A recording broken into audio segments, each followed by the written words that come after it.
찬양드립니다. 얼마 전 국내 거주하는 일본 분이 말하기를 많은 일본인들은 지진, 오해도 마음을 편안하게, 담대하게 살아갑니다. 그런 얘기를 듣고요, 깜짝 놀랐습니다. 아, 그렇구나. 이 위기도 계속되면은 좋게 말하면 담대하고 편안해질 수 있고, 그렇지 않으면은 이제 무뎌질 수도 있는 거죠. 지금 우리가 겪는 위기를 전 지구적인 위기라고들 합니다. 그러니까 어느 나라에나 있다. 예전에는 북유럽 가서 살면 좋겠다. 호주, 캐나다로 이민 갈까? 그런 얘기도 많이 들었죠. 그러나 거기도 위험하지요. 모든 영역에서 위기가 있기 때문에 이제는 직업을 바꾼다고 사라지진 않습니다. 조금 차이는 있을 수 있으나 어떤 직업을 갖든 그곳에서는 위기가 나를 기다리고 있습니다. 또한 이 위기가 복합적으로 일어나기 때문에 단순하게 원인을 규명하기도 어렵고 대책도 쉽지는 않은 것 같습니다. 거미줄처럼 얽혀 있습니다. 사랑하는 여러분, 저는 기도하기를 하나님, 바로 이러한 때에 우리 성도님들이, 아니 전 세계 모든 기독교인들이 빛으로 일어서게 하옵소서. 왜냐하면 하나님의 역사는 항상 세상이 어두울 때 놀랍게 역사하셨거든요. 자기들의 백성들을 통해서 하나님이 나를 쓰시겠구나, 그런 기대를 했으면 좋겠습니다. 한번 더 합시다. 하나님께서는 나를 쓰실 것입니다. 아멘. 어려울 때일수록 기본에 충실하라 라는 얘기도 많이 듣지요. 손흥민 선수 아버지 이야기가 화제입니다. 그분은 스스로 자칭 축구 선수지만 삼류 인생이다, 삼류 선수다. 그렇지만 아들만큼은 제대로 키우고 싶다. 그렇게 해서 지루할 만큼, 지독할 만큼 기본기에 충실했다고 합니다. 얼마나 정말 남들은 이게 막 성장하는 것 같은데 몇 년이고 기본기에만 열심히 하는 거예요. 답답하겠죠. 그러나 그 아빠는 이제 확신을 갖고 있었던 것 같습니다. 우리 성도에게 기본기는 뭘까요?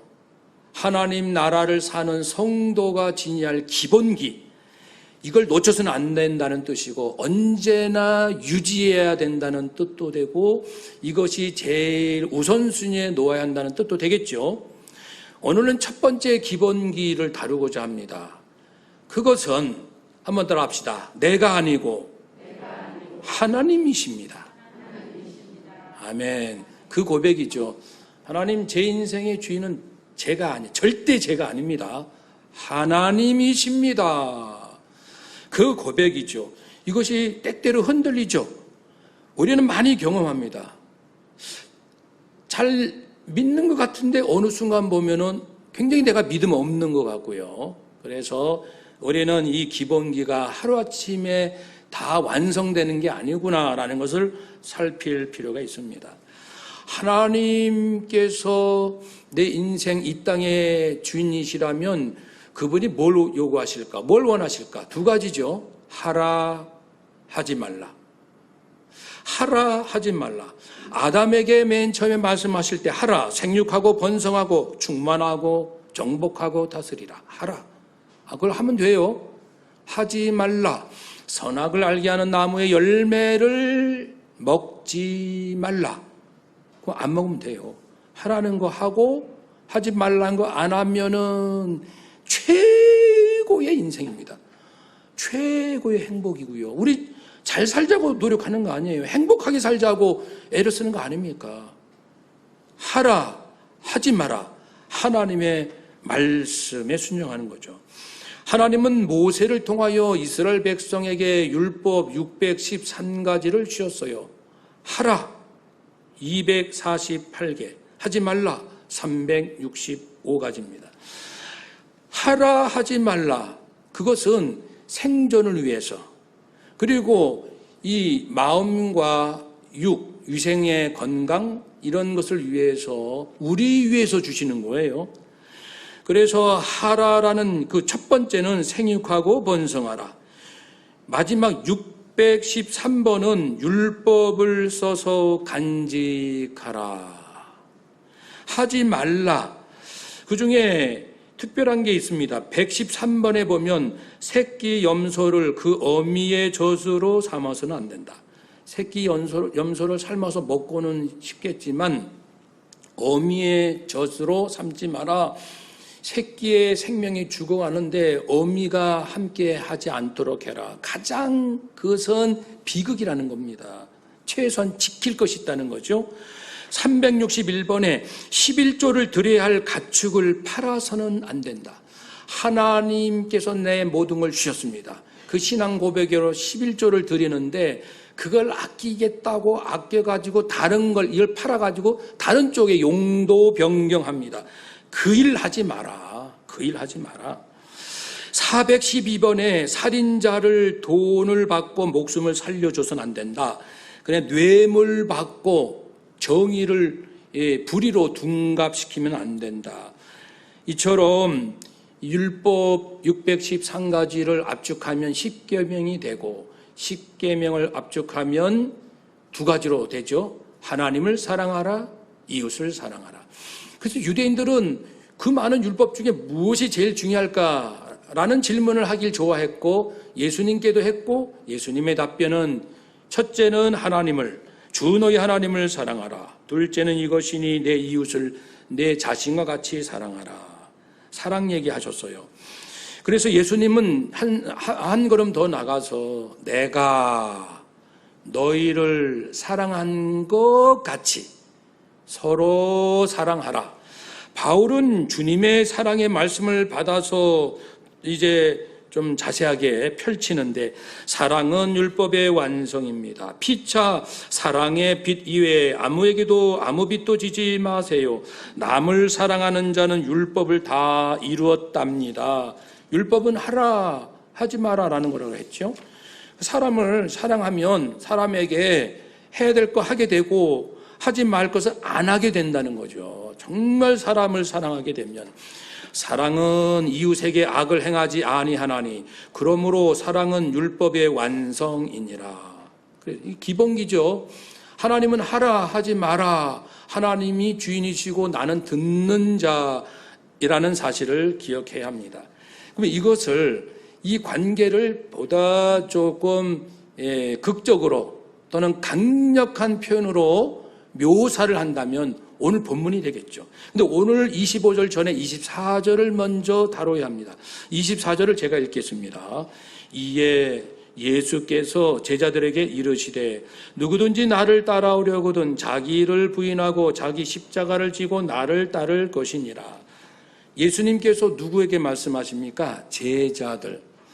제자들은 좀 믿음도 강하고 특별한 사람들인가 보다. 아니죠. 믿는다 하면 제자입니다. 마태복음 28장 20절에도 모든 민족을, 모든 족속을 제자 삼아. 믿는다, 그건 제자를 의미합니다. 그렇기 때문에 지금 제자에게 믿는 자, 저 예수님을 믿습니다라고 고백하는 자는 반드시 이 길을 가야 한다. 누구든지 나를 따라오기 원하느냐, 예수님 진리에 따르기를 원하느냐. 그렇죠? 주님이 길이요 진리요 생명이십니다. 저는 세상의 지식을 배우고 익힐지라도 예수 진리를 제일 위에 놓겠습니다. 이게 가장 기본이요 본질이요 생명인 줄로 믿습니다. 그리스도의 진리가 영원한 줄로 믿습니다. 주님 따를 때 영원한 생명을 얻을 줄로 믿습니다. 이런 거 아닙니까? 나를 따르려거든. 네, 저는 주님을 그렇게 믿고 따라가기 원합니다. 그렇다면 자기를 부인하라. 여기서의 자기란 예수님을 믿기 이전에 가졌던 생각, 감정, 인생의 꿈, 인생 철학들 몽땅 잘 들어보세요. 예수 그리스도를 나의 주님이요 나의 구세주로 정말 내 생명을 구원하신 분으로 인격적으로 진실로 믿고 주님을 만나기 이전에 가졌던 생각들, 철학들, 꿈들, 그리고 자기의 삶의 원칙들, 이 모든 거거든요. 그러므로 이제 자기를 부인하라, 내려놔라. 이제 내려놔라. 이제 고집 피우지 말고 하나님이 뜨셨는데요. 길이요 진리신 예수님께서 등장하셨는데 아직도 예수님을 시험하십니까? 아직도 예수 진리를 테스트하고 계십니까? 아직도 저울질하고 계십니까? 그러지 마라. 부인해라. 버려라. 끊어라. 라는 거죠. 자기 십자가를 져야 된다.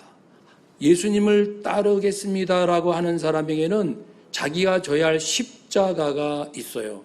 십자가는 그 당시 사람들은 아주 싫어하는 말입니다. 왜요? 노예나 비천한 신분의 사형수가 당하는 극악의 형벌이 십자가형입니다.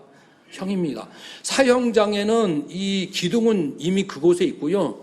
이제 가로대를 이 어깨에 메고 무겁지요. 그래서 그 사형장길로 가게 되는데 많은 사람들이 따라오면서 조롱하고 경멸하고 비웃고 손가락질하거든요. 그러니까 인간의 명예가 완전히 땅에 떨어지는, 사람 취급받지 못하는 신세가 십자가 형벌인데, 그리고 이제 십자가 형 받기 전에 죽도록 맞거든요. 채찍질로 맞고, 그리고 십자가에 달리면 온몸이 찢기고 안이 피가 터지고 형용할 수 없는 고통이 따르거든요.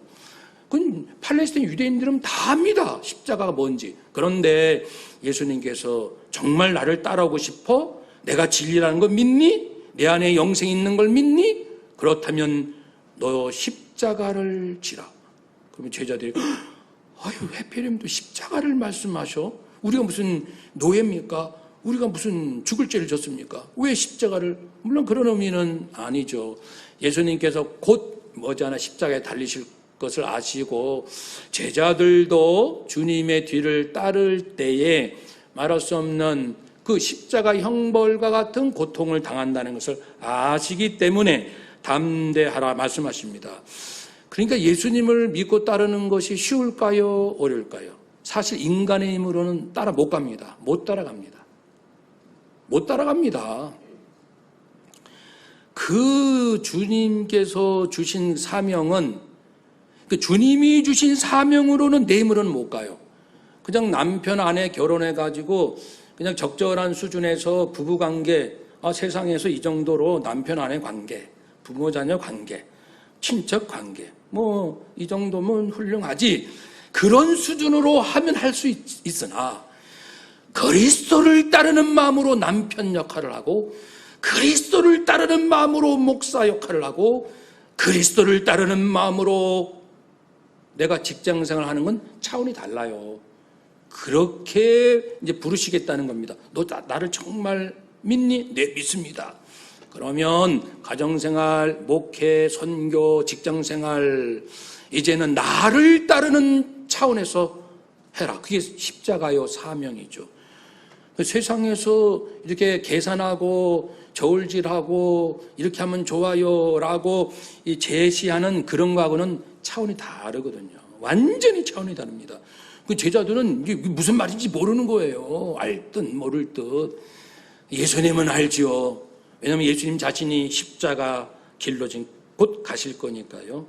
그래서 자기를 부인하고 그렇게 예수님을 믿기 이전에 그 습관적으로 했던, 자랑 삼아 했던, 이 욕심에 사로잡혀 했던 모든 거 이제 중지하고, 대충이 아니라 완전히 중지하고 끊고 내려놓고 포기하고 새로운 사람이 되어서 인생의 새로운 꿈과 목표를 가지고 새로운 예수 성품을 가지고 이제는 너에게 주어지는 사명을 감당해야 한다라고 말씀하고 있습니다.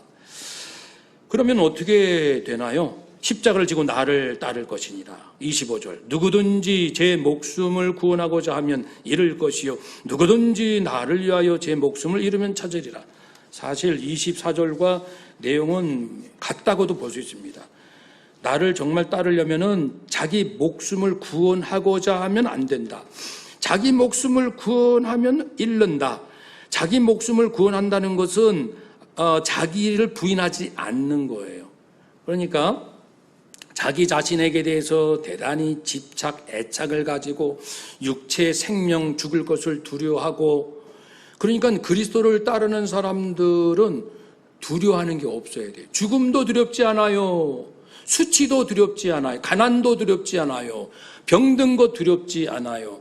모든 사람들이 나를 외면하는 것 두렵지 않아요. 나는 어떤 것도 두렵지 않습니다. 이 마음입니다. 이 마음으로 이제 가야 되는데, 자기 목숨을 구원하고자, 즉 예수님 믿기 이전에 자기가 가졌던 그 욕망, 꿈, 자기 똑똑함 여전히 그것을 고집하고 붙들고 있는 자, 그렇게 하면 잃어버린다. 영생 얻을 수 없다.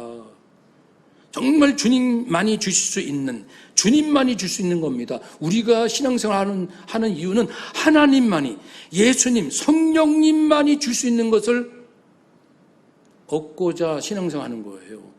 어디 무슨 어느 정부기관, 어느 자선단체에서 주는 게 아니고요. 하나님만이 줄 수 있는 영원한 생명, 그리고 놀라운 심령의 그 천국을 주기 원하십니다.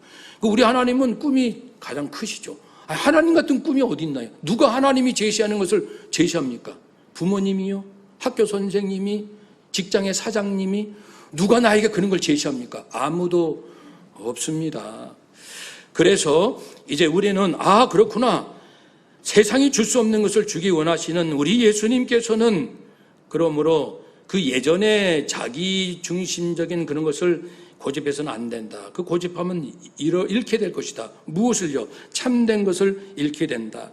심지어는 이런 말씀도 하셨죠. 마태복음 10장 37절 이하에 우리가 아버지 사랑하고 어머니 사랑합니다. 하나님께서 아버지 어머니를 이제 멸시하는 자 어떻게 하라고 했죠?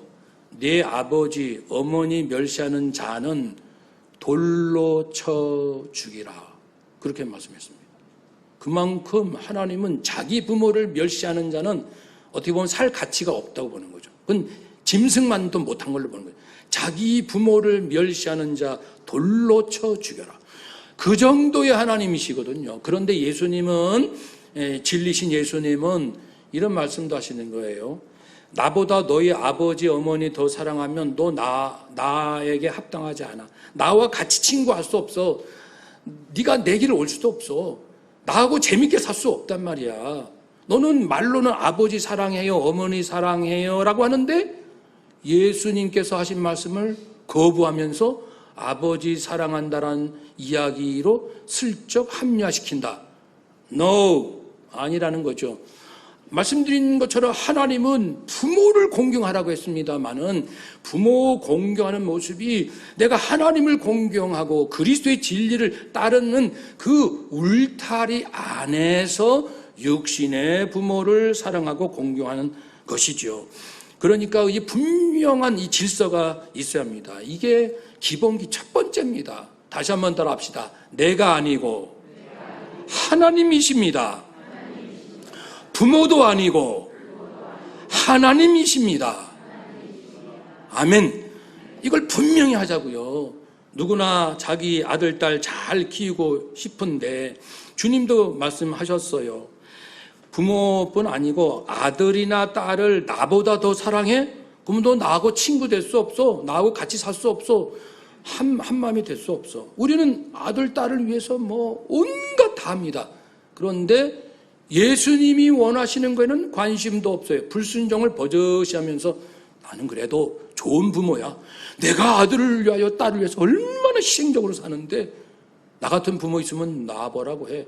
근데 예수님이 볼 때는 너는 천하의 악한 자다. 자식을 사랑한다라는 미명, 핑계, 합리화하면서 나를 구원하신 예수 그리스도의 그 가르침, 진리는 버젓이 외면하고 불순종하고 거부하고 이런 위선과 모순이 어디 있습니까? 그래서 그러면 잃어버린다. 사람들에게 칭찬받을지 몰라도 주님으로부터는 인정받을 수가 없어요. 누구든지 나를 위하여 자기 목숨을 잃어야 한다. 예수 믿기 이전에 자랑했던 모든 걸 잃어버리면, 내려놓으면, 자기를 부인하면 그러면 얻으리라. 영생도 얻고요. 무엇보다 영생을 얻습니다. 시편 49편 7, 8절에 아주 흥미로우면서 깜짝 놀랄 말씀이 있습니다. 아무도 자기 형제를, 그러니까 친구나 부모 다 포함됩니다. 사람은 누구를 구원할 수 없다. 그 사람이 구원받기 위하여 필요한 속전, 죗값을 대신 치를 수 있는 그 값어치 나가는 속전을 하나님께 바칠 수 없다. 왜냐하면 그들의 생명을 속량하는 값이, 그들을 구원하기 위해서 대신 하나님 앞에 치러야 할 값이, 따라서 해봅시다. 너무 엄청나서 영원히 마련하지 못할 것입니다. 우리가 아들, 딸, 부모를 위하여 아무리 잘해도요, 우리 가족 구원할 수가 없어요. 내가 구원시킬 수가 없어요. 우리 가족들의 죄값을 하나님 앞에서 그것을 값을 대신 치르기에는 우리는 영원히 할 수 없다. 오직 예수 그리스도의 피값, 보혈, 그분의 희생, 그분의 생명으로만이 우리 가족 구원받습니다. 아니, 그러니까 우리 가족 구원받도록 해야죠. 우리 가족 구원받는 데는 별 관심 없고 그냥 잘 키우고 잘 교육시키고 그냥 빨리 집 한 채 마련하게 도와주고 어떻게 좀 빨리. 그런데 우리 자식들 여전히 주님 섬기지 못하고 주님과 인격적으로 동행하지도 않은데 아무런 죄책감도 없고 아무런 괴로움도 없고 이게 뭡니까? 그래서 우리 정말 이제라도 잘 믿어야겠습니다. 시편 우리 누가복음 16장에 우리가 잘 아는 비유가 있습니다. 예수님께서 하신 말씀이에요. 부자와 거지 나사로. 부자가 있고 거지가 있어서요. 부자는 잘 먹고 잘 살아요. 날마다 잔치를 엽니다. 나사로는 거지예요. 그러니까 이제 그 부자 음식 쓰레기통 뒤져가지고 이제 연명합니다. 그런데 둘 다 죽었습니다. 이제 거지 나사로는 아브라함의 품, 낙원이라고 할 수 있습니다. 천국과 같습니다. 낙원에 이르렀고 부자는 음부, 지옥의 한 부분이 지옥이나 마찬가지예요. 음부에 들어갔습니다. 이제 그 음부에 떨어진 부자가 가만히 보니까 아브라함 품에 있는 나사로가 너무 행복하게 보이는 거예요. 그러니까 자기는 이제 막 너무너무 힘든 가운데 있으니까 아브라함에게 말하기를 아버지 아브라함이여 나를 긍휼히 여기사 불쌍히 여기사 나사로를 보내주세요. 저한테 그 손가락 끝에 물 한 방 찍어서 내 혀를 서늘하게 하소서. 내가 이 불꽃 가운데 이 음부 지옥의 불꽃 가운데서 괴로워하고 있습니다. 너무너무 힘들어요. 한순간도 편안할 수가 없습니다. 그때 아브라함이 한 이야기 잘 들어야 되겠죠. 부자에게 얘야 너는 잘 살았지. 너는 살았을 때 좋은 건 많이 누렸잖아.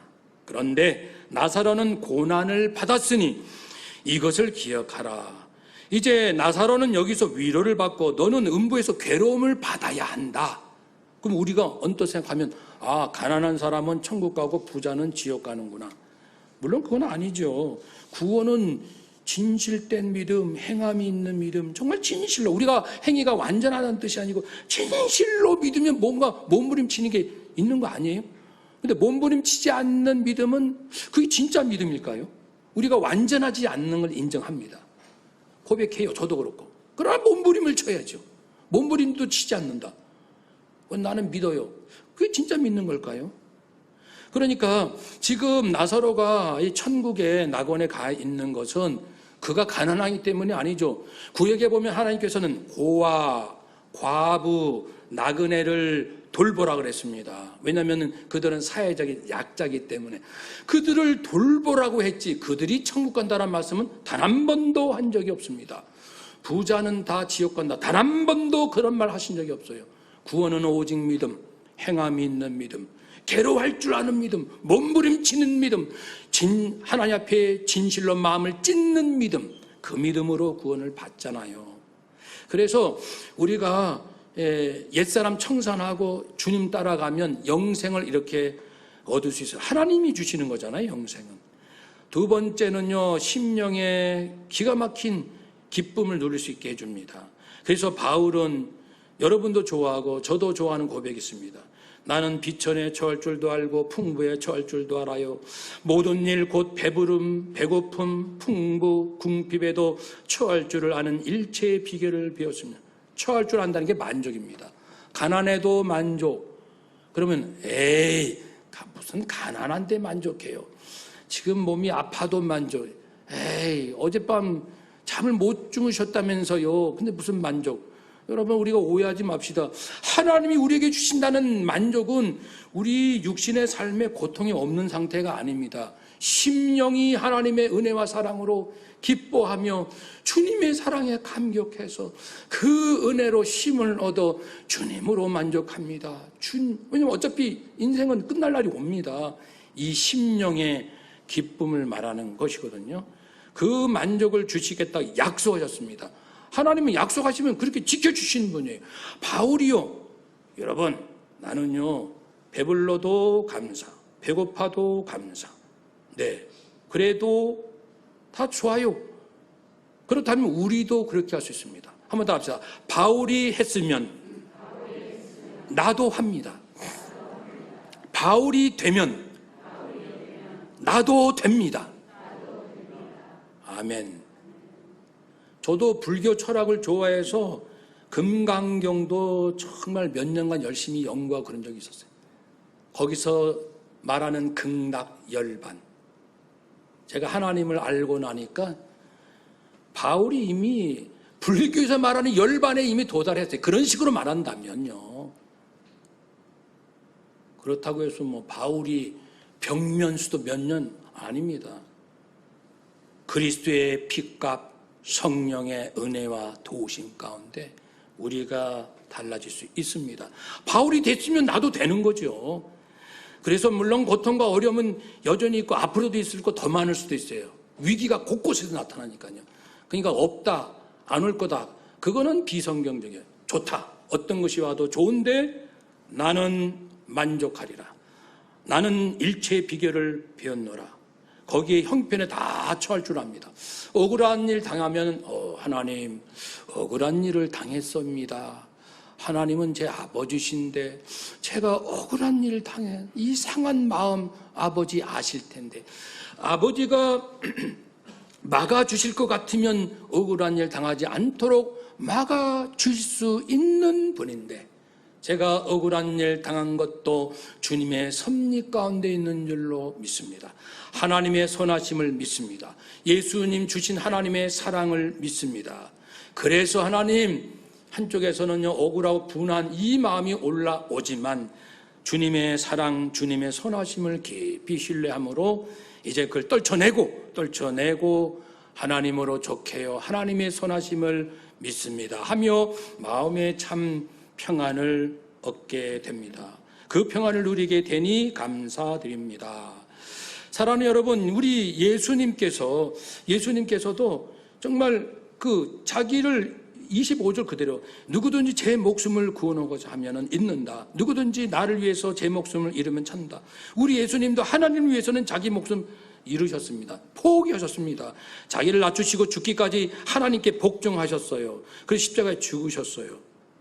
그런데 하나님은 예수님을 지극히 높여 모든 이름 위에 뛰어난 이름을 주셨어요. 아니 모든 위에 뛰어난 이름, 단지 이름 명예만은 아닙니다. 권세, 하늘 땅 모든 권세를 내게 주셨으니 예수님이 말씀하셨잖아요. 그러니까요 예수님 안에 모든 하나님의 나라, 권세, 영광이 다 있는 것을 볼 수 있습니다. 모든 그러니까 하늘에 있는 자들, 땅에 있는 자들, 땅 아래에 있는 자들, 존재하는 모든 것들은 그 무릎을 예수 이름 앞에 꿇습니다. 존재하는 모든 것들은 예수님 앞에 무릎을 딱 꿇습니다. 왜요?